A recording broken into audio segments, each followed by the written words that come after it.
اور ساتھ ہی ساتھ وہ عرب دنیا کے اندر بھی چکر لگا کے آتے ہیں. یہ ایک انفارچونیٹ سچویشن ہے اور پاکستان کو اس کے خلاف جو ہے ایک جس کو کہتے ہیں نا کہ ایک مضبوط کارروائی اور حکمت عملی وہ سامنے لانی پڑے گی. نمبر 1 انہوں نے ٹارگٹ کیوں کیا کراچی کو یہ جاننا بڑا ضروری ہے شمع کے لیے خاص طور پہ. اس لیے کیونکہ جو بلوچستان تھا اب جیسے ہی ایران کے ساتھ پاکستان کے معاملات بہتر ہونا شروع ہوئے صدر مسعود پزشکیان نے تشکر پاکستان کا دورہ کیا اور اس کے بعد یہاں پاکستان کی تجارتی حجم بڑھنے لگا. جہاں دنیا نے دیکھا عسکری سطح کی کامیابی سفارتی سطح کی کامیابی تو اب یہ معاشی کامیابی یہ کیسے برداشت ہوگی. تو اسرائیل اور انڈیا ان دونوں نے مل کے مزید اس کے اندر ان کو تیار کیا اور سلیپر سیلز کو ایکٹیو کر دیا جو بلوچستان سے ایک ہب کے ذریعے کراچی پہنچتے ہیں اور اس کے بعد جو ہے انہوں نے کراچی کو ٹارگٹ کیا. یہ کوئی پہلی واردات نہیں ہے. اس سے پہلے مہران بیس کے اوپر حملہ ہوا تھا آپ کو یاد ہے اور کراچی ایئرپورٹ پہ حملہ ہوا تھا. وہ کیوں ہوا تھا اس میں بھی ازبیک لوگ آپ کو جو ہے وہ شامل ہوئے تھے UIM کے لوگ تھے. اب وہ یہ سارے کے سارے لوگ جو ہیں ان کا مقصد کیا ہے پاکستان کے اکنامک جو کوریڈور ہے اس کو چوک کرنا اور یہ بھارت کا ایجنڈا ہے اور بھارت اس کے اوپر کام کر رہا ہے. یہی وجہ ہے کہ پاکستان کی جو اب نیوی ہے وہ بلو اکانومی کے اوپر زیادہ توجہ دے رہی ہے اور ان راستوں کو محفوظ بنانے کے لیے ہم نے ہنگور کلاس سب مرینز کے جو ہے حصول بھی کیا ہے. اب یہ ساری چیزوں کو اگر سامنے رکھا جائے تو آپ کو یاد ہوگا کہ ان جہازوں پہ باقاعدہ PC-3 اورائن جہاز تھے. یہ وہ جہاز تھے جو فضا کے اندر رہ کر نگرانی کرتے تھے سمندری حدود کی اور ان کو نشانہ بنایا گیا جبکہ ساتھ ہی فائٹر جیٹ پارک تھے ان کو نشانہ نہیں بنایا گیا. کیوں؟ تاکہ پاکستان کی جو آئیز ہیں اور ایئرز ان کو ختم کر دیا جائے. یہ تھا مہران بیس کا سکینڈل. یہ آج کا دن نہیں ہے. اچھا اس کے بعد پھر آپ دیکھیں کہ بلوچستان کے اندر اچانک دہشت گردی ہوتی ہے خاران کے اندر دہشت گردی شروع ہو جاتی ہے. عبداللہ صاحب جن چیزوں کا آپ تذکرہ کر رہے ہیں ڈیفینیٹلی فنڈنگ انڈیا اور اسرائیل سے ہوئی ہے. آپ ہی کے پوائنٹ کو آگے لے کر جاؤں گی. حارث نواز صاحب بھی ہمیں جوائن کر چکے ہیں. حارث صاحب آپ کا بھی بہت شکریہ. حارث صاحب جبکہ 12 دفعہ پاکستان نے امن کی بات کی ہے افغانستان کو وربلی بھی سمجھانے کی کوشش کی ہے اور ریسنٹلی بھی آپ کو یاد ہوگا جب جوابی کارروائی کی گئی تھی پاکستان کی افغانستان میں گھس کر اس کو بتایا گیا تھا کہ اگر پاکستان کے اندر کوئی بھی چھوٹی موٹی بھی کارروائی ہوئی تو کس طرح سے پاکستان اس کا بھرپور جواب دے گا. ایسے میں آ کے دوبارہ سے اس طرح کی کارروائیوں کا شروع ہونا ایک تو بھارت کا اصلی چہرہ مکروہ چہرہ سب کے سامنے ہے ٹیشو پیپر کی طرح استعمال کیا اور پھینک دیا. ایک تو یہ بات ان کو سمجھ نہیں آ رہی. دوسرا آپ سمجھتے ہیں چونکہ عبداللہ حمید گل صاحب نے بھی بات کی ہے کہ پاکستان کو حکمت عملی سامنے لانی پڑے گی. ایک دفعہ تو سامنے لا چکے ہیں اب مزید ان کو بتانا پڑے گا ویسے ہی ان کے گھر میں گھس کر بتانا پڑے گا کہ پاکستان کو اتنا ہلکا نہ لیا جائے. دیکھیں یہ جو پاکستان نے جو پیس میکنگ کا کام کیا ہے ایران کے ساتھ ہمارے تعلقات اچھے ہیں یہ انڈیا کو دن رات کھل رہے ہیں. ان کو یہ پرابلم ہو رہی ہے ان کو برداشت نہیں ہو رہا کہ ان کا ایک سائڈ کا پورا ویسٹرن بارڈر ہم نے ان کو بند کر دیا ہے اور ایران پاکستان بہت اچھے ریلیشن ہے. یہ جو ابھی دہشت گردی کارروائی اسی کی کڑی ہے. دے ڈونٹ وانٹ کہ پاکستان جو ہے وہ اکنامک ترقی کرے پاکستان CPEC کو کمپلیٹ کرے پاکستان گوادر پورٹ کو آپریشنائز کرے اور اس کے لیے آپ کو پتہ ہے کہ فنڈنگ ہماری نیبرنگ کنٹری ایک جو اور بھی ہیں وہ بھی اس کو نہیں چاہتے کہ گوادر پورٹ آپریشنائز ہو. پاکستان کے فیلڈ مارشل نے قیادت مدین نے تہیہ کیا ہوا ہے کہ ہم CPEC بھی بنائیں گے گوادر پورٹ کو آپریشنائز بھی کریں گے ملک سے دہشت گردی بھی ختم کریں گے اور اس کے جو قربانی دینی ہے وہ کریں گے اور اس کے لیے ہم جو شہادت دیں گے وہ بھی دیں گے. لیکن انلیگل اسپیکٹرم نہیں چاہیے یہ کہ ابھی KP کی گورنمنٹ ان کو بھی چاہیے کہ فل سپورٹ کریں. جو ہونی کا پیسہ آ رہا ہے فنڈنگ کا پیسہ آ رہا ہے ٹائر اسمگلنگ سگریٹ کے یہ پیسے جو آتے ہیں ان کو جاتا ہے یہ بند ہو اور ساتھ ہی ساتھ اب آپ کے سامنے ہم انٹیلیجنس بیسڈ آپریشن 200 سے 250 آپریشن کر رہے ہیں وہ کنٹینیو کریں گے کسی حالت میں کم نہیں کریں گے.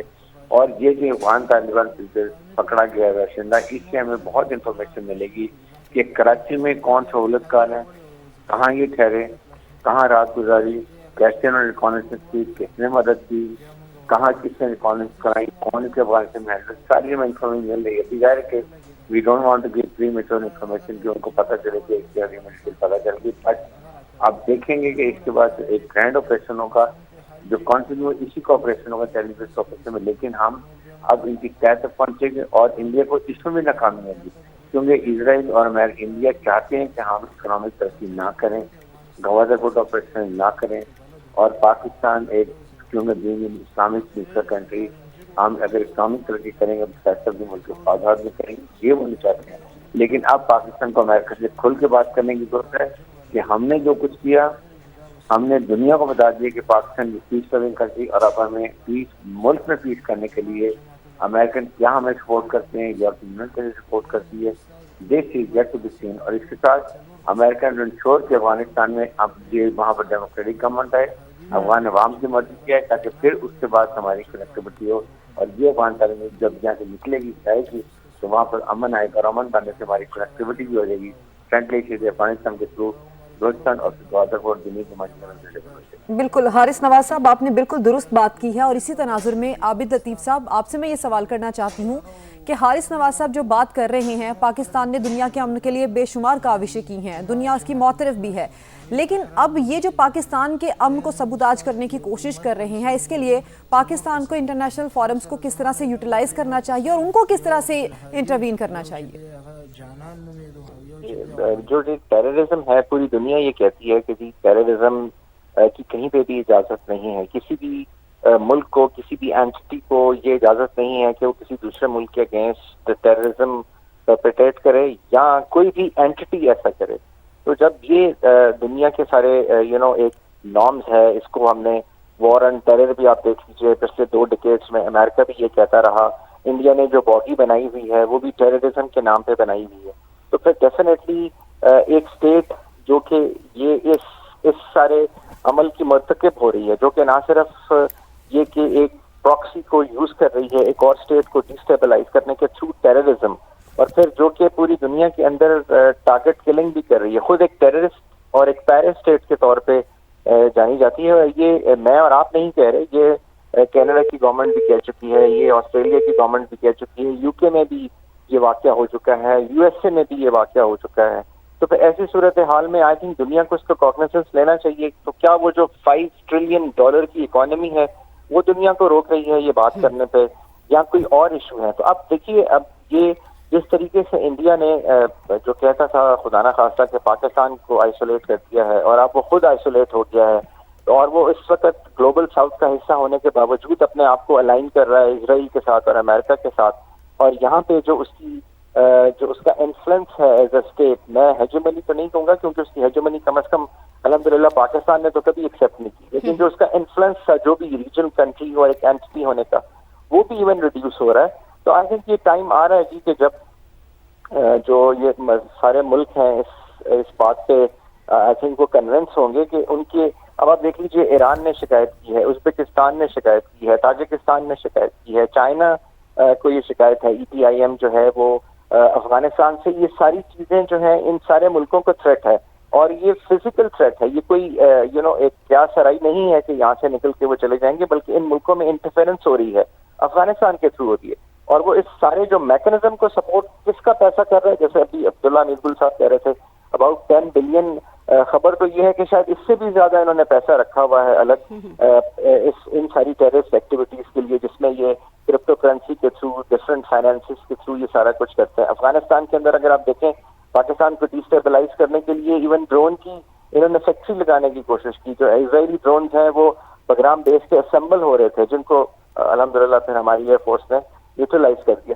سو یہ ایک ایسی اسٹیٹ ہے جس کے سارے فنگر پرنٹس آپ کو نظر آ رہے ہیں. تو ساری دنیا کو میں سمجھتا ہوں کہ ٹیررزم اور انڈیا اب سینونیمس ہیں.